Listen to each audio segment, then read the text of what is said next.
The COVID-19 pandemic has placed an immense amount of pressure on many of the nation's social systems and infrastructures. I'm so tired. We're encaged in a 40-foot box. Do you feel like you're going to get coronavirus working on that bus? Absolutely. The national food supply chain is no exception. There are an estimated 2 to 3 million U.S. farm workers, many of whom, at the time of this reporting, are kicking off a summer harvest season, like Beatriz, who currently picks strawberries, and Esmeralda, who says, quote, "We hear a lot about staying home, and we try when we can.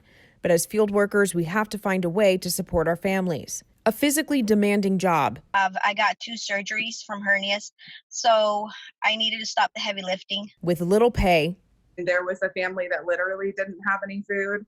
And difficult access to care. At some of the clinic sites, the migrant farm worker clinic sites have actually closed. All of these issues have heightened amid the COVID-19 pandemic, bringing advocates on the ground and lawmakers remotely on the Hill together. Both demand more support for farm workers. Our job is not easy, and it needs to be recognized. While most of us are sitting at home, those folks are out there working even longer hours in the fields. So far, some federally funded health centers that typically serve farm workers have seen some support from the CARES Act. We did get a PPP loan, and we've already got the money. We did it the day it came out. We applied that we could.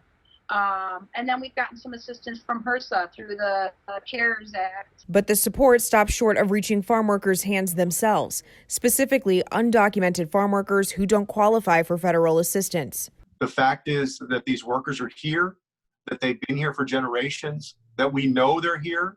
There are 4 or 5 major American industries that would not exist the way they do, would not have been nearly as successful as they have been, but for immigrant labor, much of that undocumented labor. Chairman Joaquin Castro and members of the Congressional Hispanic Caucus sent a letter to Trump administration secretaries, basically saying, those farm workers who are going out into the fields, who are working, who are using ITIN numbers and are paying their taxes, they deserve financial assistance and relief as well. And for us not to do that as an American government is hypocritical. The Trump administration has designated farm workers as critical infrastructure employees, placing them alongside the likes of medical staff and first responders, leading Chairman Castro to say, they should get hazard pay for going out there into the fields and risking infection.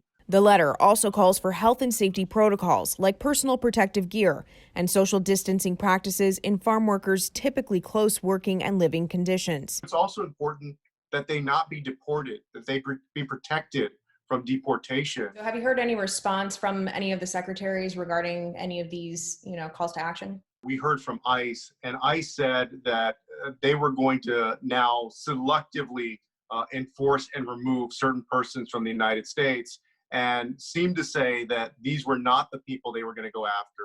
A Department of Labor spokesperson told Newsy, quote, "Employers are and will continue to be responsible for providing a workplace free of known health and safety hazards. The Occupational Safety and Health Administration has a variety of standards covering agricultural operations.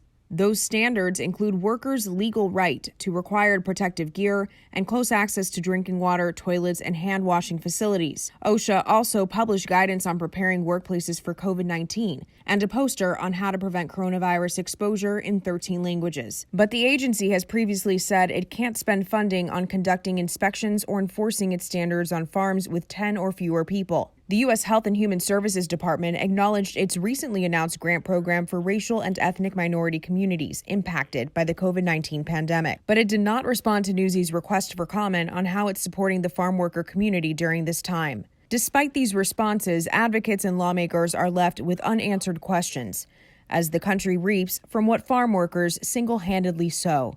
Lauren Magarino, Newsy, Chicago.